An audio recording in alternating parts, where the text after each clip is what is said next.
Hello दोस्तों, क्या हाल चाल। मैं भी गुलराम शर्मा एक बार फिर आप लोगों का स्वागत करता हूं आपके अपने से प्यारे से परिवार ऑफिशियल ईयर की क्लास में। दोस्तों, जैसा कि आप जानते हैं, यहाँ पर हम 10th क्लास के लिए यूपी बोर्ड के जितने भी विद्यार्थी 2023 में परीक्षा देने वाले हैं, उन सभी के लिए तैयारी को बेहतरीन करने में प्रयास रहे पूरी की पूरी टीम। दोस्तों, आई होप हमारी ये सीरीज, ये तिरंगा सीरीज आपको बहुत हेल्पफुल होगी आपके एग्जाम्स में। ठीक है, चले तो बात करते हैं। आज मैं बायोलॉजी का एक बेहतरीन से चैप्टर लेकर आया हूं, जहां से एमसीक्यूज आते ही आते हैं, और चैप्टर का नाम है कि जीव जनन कैसे करते हैं। जैसे कि आप जानते हैं कि मानव भी जनन करते हैं, और जनन कैसी प्रक्रिया है, अगर आपसे पूछी जाए एग्जाम में तो याद रखना कि अपनी प्रवृत्ति को या अपनी प्रजाति को बनाए रखने के लिए सभी जीव क्या करते हैं, जनन की प्रक्रिया करते हैं। अब ये जनन जो होता है वो दो तरीके से होता है। ठीक है, वो तो एसेक्सुअल भी होता है और सेक्सुअल भी होता है, यानी अलैंगिक भी होता है और लैंगिक भी होता है। इन दोनों में अंतर समझ लें आप, होता क्या है। वो एग्जाम में ये बहुत चक्कर पूछ लिया जाता है, इसके बाद फिर मैं इसके क्वेश्चन आपको कराता हूँ। एक तो होता है लैंगिक, है ना, और एक होता है अलैंगिक। देखो, दोनों में अगर मैं पूछूं आपसे अंतर क्या है, तो लैंगिक क्या होता है, अगर मैं बोलूं आपसे सेक्सुअल, ठीक है, और अलैंगिक क्या होता है, असेक्सुअल। यानी कहने का मतलब ये हुआ बेटा जी कि लैंगिक में किस किस की जरूरत पड़ती है, नर की और मादा की, यानी मेल और फीमेल की जरूरत पड़ती है, जबकि इसमें इस तरह की कोई जरूरत नहीं पड़ती है। जैसे कि एक कोश के जितने भी जीव हैं सभी में क्या होता है, अलैंगिक जनन होता है। समझ में आ गई बात। लेकिन जितने भी अक्सर 90% जीव जो है, जो बहुकोशिकीय हैं, जिनमें मानव भी आ जाता है, उनमें क्या होता है, मेल फीमेल पाया जाता है, और मेल फीमेल के ऑर्गन्स जो होते हैं उनके मिलने से क्या होता है, जनन प्रक्रिया स्टार्ट हो जाती है, रिप्रोडक्शन जिसको आप बोलते हैं। ठीक है, और उसी से नई प्रजाति यानी कि बच्चा जो बनता है वो उसी प्रोसेस के बाद में बनना स्टार्ट होता है। ठीक है, इतनी बात समझ में आ गई। बच्चा बनने का जो समय होता है बेबी का, वो सभी प्रजातियों में अलग अलग होता है ना। जैसे मानव में कितना होता है, 9 मंथ्स का टाइम होता है, ऐसे ही और सभी प्रजातियों में अलग अलग समय वहां पर बनाया गया है। ठीक, चले तो देखें जरा। अब इनकी प्रक्रिया ही अलग अलग होती है। जैसे लैंगिक जनन भी कई प्रकार का होता है, अलैंगिक जनन भी कई प्रकार का होता है, मुकुलन, बडिंग वगैरह, है ना।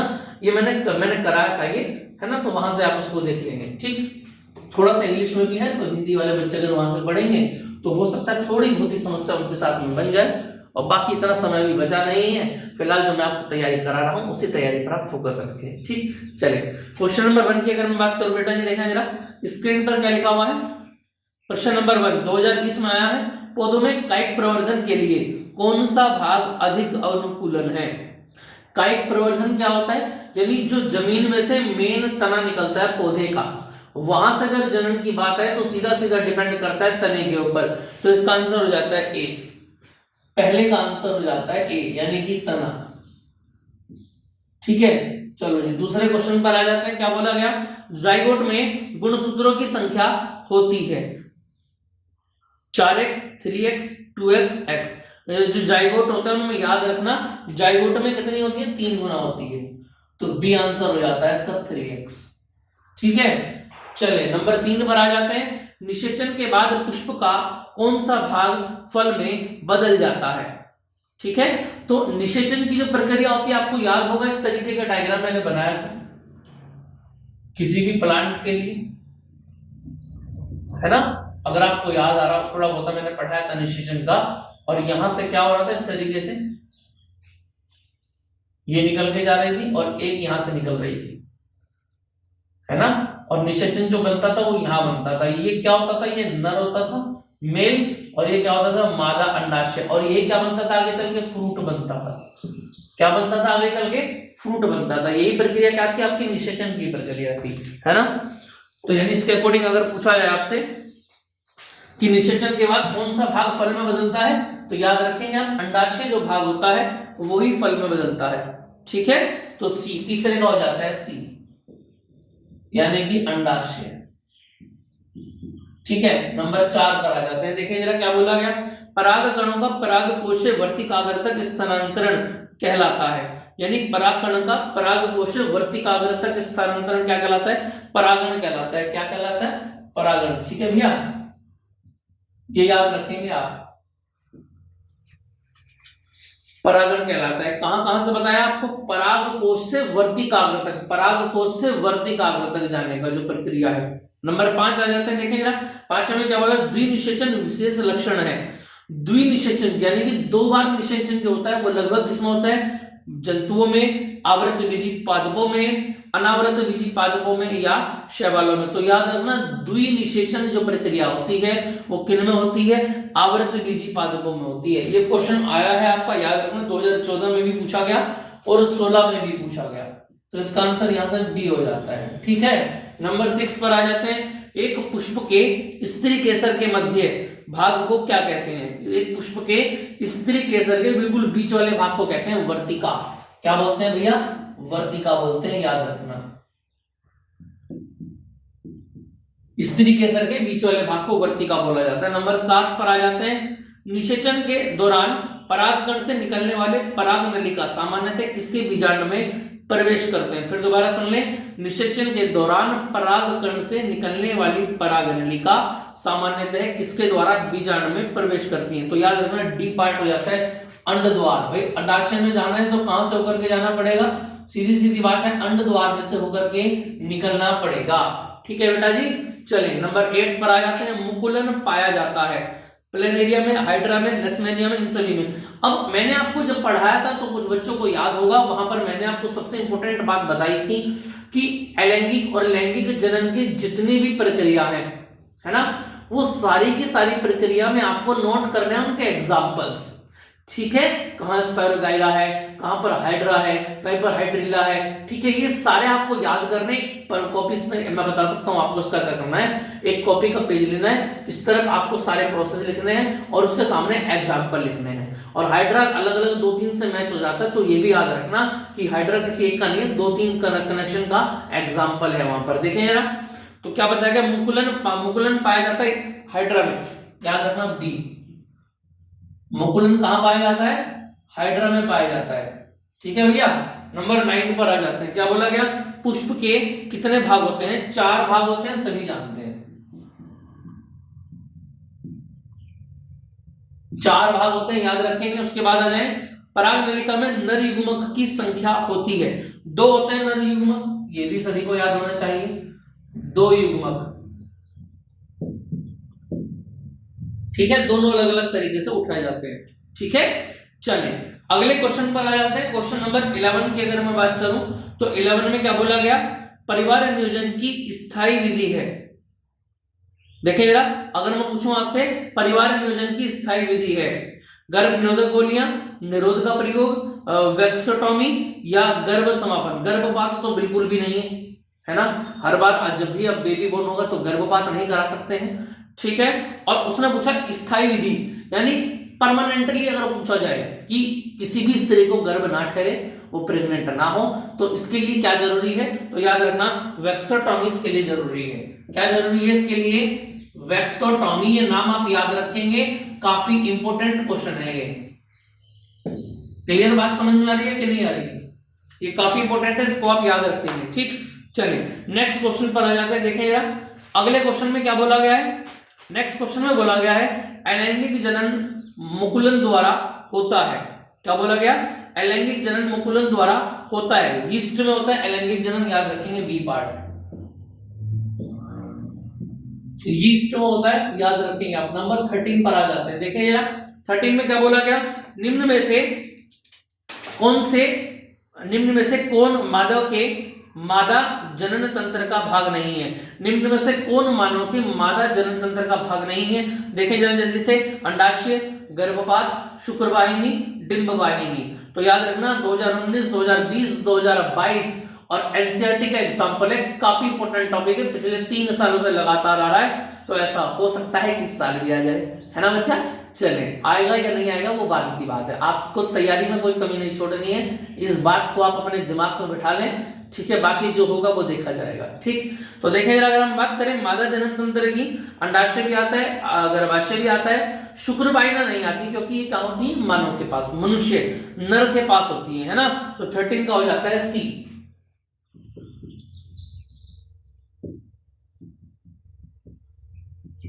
शुक्रवाहिनी। नंबर 14 की अगर मैं बात करूं बेटा जी, देखना जरा 14 में क्या पूछा गया, पुरुष में लिंग गुणसूत्र होता है, तो बताना जरा पुरुष में कौन सा होता है भाई, खाली एक्स नहीं होता, खाली वाई नहीं होता, डबल एक्स स्त्री में होता है, तो ए हो जाता है आंसर इसका एक्स वाई।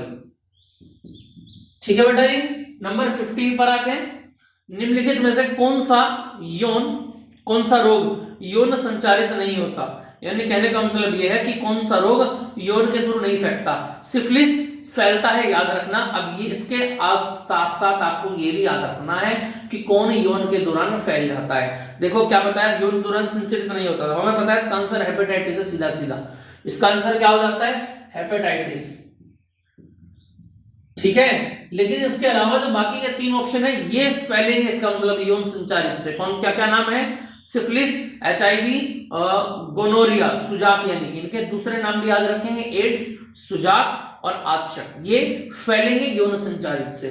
नंबर नेक्स्ट आ जाता है 16, पराग कोश में होते हैं बाह्य दल, अंडाशय, अंडक या परागकण, तो बताना जल्दी से जरा, पराग कोश किसके अंदर बनते हैं, परागण के अंदर बनते हैं, याद रखना।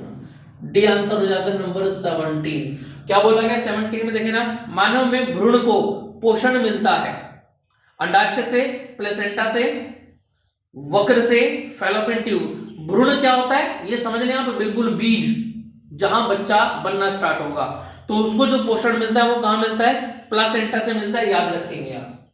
किससे मिलता है, प्लासेंटा से मिलता है। इतनी बात याद रहेगी आपको, क्लियर है इतनी बात। चलो इसके बाद आ जाता है नेक्स्ट क्वेश्चन, देखिए जरा क्वेश्चन नंबर 18, और क्या बोला गया क्वेश्चन में, देखेंगे जरा, पक्षी होते हैं, क्या बोला गया क्वेश्चन में, बोला गया है पक्षी होते हैं, तो अंडज, जरायुज, अंड जरायुज या इनमें से कोई नहीं। ठीक है, तो पक्षी क्या होते हैं, याद रखेंगे आप, अंडज होते हैं। कौन होते हैं पक्षी, अंडज होते हैं। 19 पर आ जाते हैं, 19 में क्या बोला गया देखना जरा, संयुग्मन यानी सैग्नोमेसी किसे कहते हैं ये आपको बता रहा है। ठीक है, तो नर युग्मकों के निर्माण को, मादा युग्मक के निर्माण को, भ्रूण विकास को, या नर तथा मादा युग्मकों के मिलने को क्या कहते हैं, संयुग्मन कहते हैं। डी इसका आंसर हो जाता है। नंबर 20 पर आ जाते हैं, है ना, देखें जरा नंबर 20 में क्या बताया गया, द्विनिषेचन क्रिया में त्रिक संलयन के पश्चात बनने वाले उत्तक का नाम है एंडोस्पर्म, ये भी याद रखेंगे। मूलांकुर नहीं होता, भ्रूण नहीं होता, तो एंडोस्पर्म हो जाता है ए। क्या हो जाता है, ए एंडोस्पर्म हो जाता है। क्लियर है इतनी बात, चलो जी इतनी बात समझ में आ गई आपकी या नहीं। ठीक है, बस जी इतना ही ध्यान रखेंगे। ये 20 क्वेश्चन आपके हो गए हैं, और ये काफी इंपॉर्टेंट क्वेश्चंस हैं, इनको आप याद रखेंगे। ठीक है, कुछ डायग्राम के प्रोसेस से मैं आपको इंपॉर्टेंट डायग्राम्स बता देता हूं। 2023 में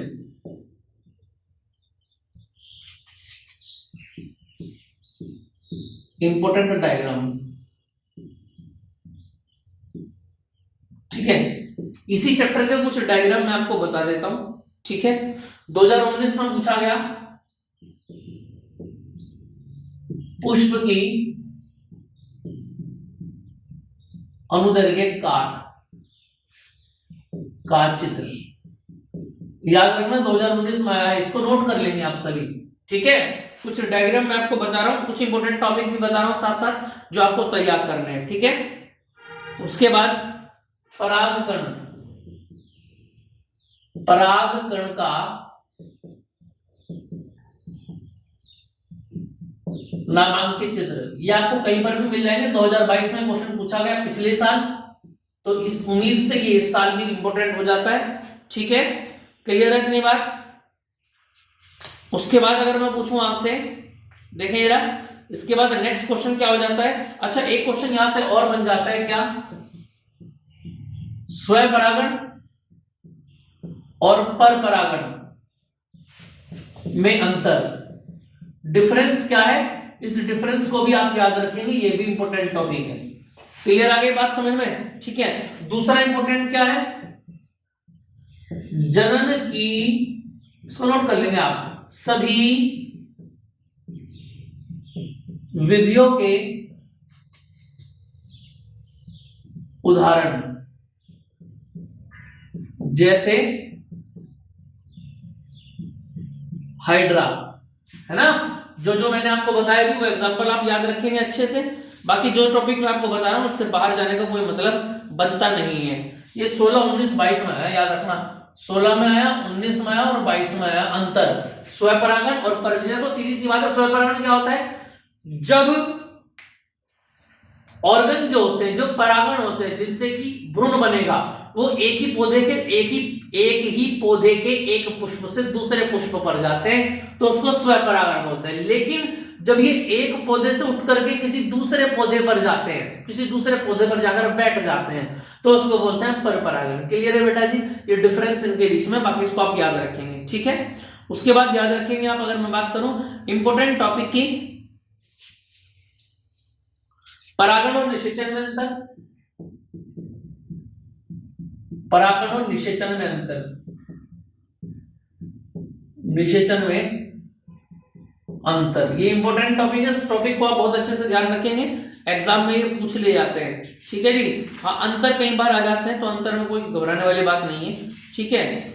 और इसके बाद अगर एक क्वेश्चन अगर मैं पूछूं आपसे, तो यहां से आ जाता है निषेचन क्रिया, पुष्प में निषेचन क्रिया।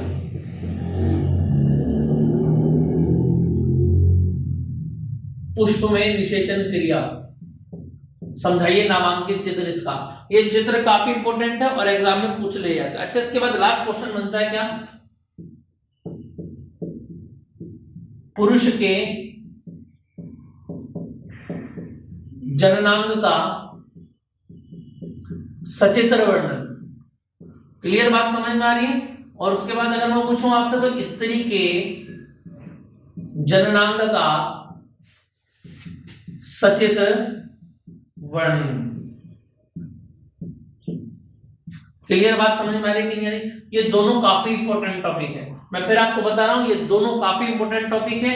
और पुरुष का जननांतर 2012 में आया, 14 में आया, 22 में आया, याद रखना। 12 में, 14 में, 19 में और 22 में, ठीक है। और स्त्री का जननांग चित्र, सचित्र वर्णन 10, 12, 14, 22, 10, 12, 14, 22, यानी कि पुरुष वाला डायग्राम ज्यादा पूछा गया। इन डायग्राम की इतनी जबरदस्त प्रैक्टिस आपकी होनी चाहिए कि एग्जाम में एक बार पेन चलाने के बाद दोबारा पेन ना चलाना पड़े। जितने भी डायग्राम बनाएंगे, मैंने शॉर्ट्स भी बनाया था इसके ऊपर, कॉपी के पेज के लेफ्ट पर बनाने हैं, याद रखना। जैसे आपकी कॉपी है ना, एक पेज होता है, एक होता है, तो इस पेज पर कहीं भी बना सकते हैं, ऊपर नीचे बीच में, जिससे कि उसका एक्सप्लेनेशन इस पेज पर रहे। क्योंकि बेटा हमको जिससे नंबर लेने हैं ना, उसको किसी तरह की कोई दिक्कत नहीं होनी चाहिए कॉपी चेक करते हुए, और वही हमारा माई बाप है, यानी कि आपका इन्विजिलेटर, आपका जो एग्जामिनर होगा, कॉपी चेक करेगा, ठीक है। तो उसका मूड बना के रखना है आप लोगों को। समझ में आ रही है बात या नहीं? मुन्नी बदनाम नहीं होनी चाहिए, समझ में आई बात या नहीं? उसका मूड में कोई दिक्कत नहीं आनी चाहिए, तभी आपको नंबर मिल पाएंगे, है ना। और इसके लिए आपको क्या है कि आप जितने भी आंसर लिखें बहुत सुटेबल लिखें, कम मात्रा में हो कोई दिक्कत नहीं, क्वांटिटी ज्यादा, पेज भरने से ज्यादा नंबर नहीं मिलते, ये बात याद रखना। फिक्स आंसर लिखें, भले 2 लाइन का हो, कोई दिक्कत नहीं है, ठीक। चलिए, तो ये चैप्टर आपका कंप्लीट हो जाता है। इसके बाद मिलते हैं नेक्स्ट क्लास में, नया टॉपिक लेंगे। कमेंट में टॉपिक का नाम जरूर लिखें जिस पर आप वीडियो चाहते हैं नेक्स्ट। जय हिंद।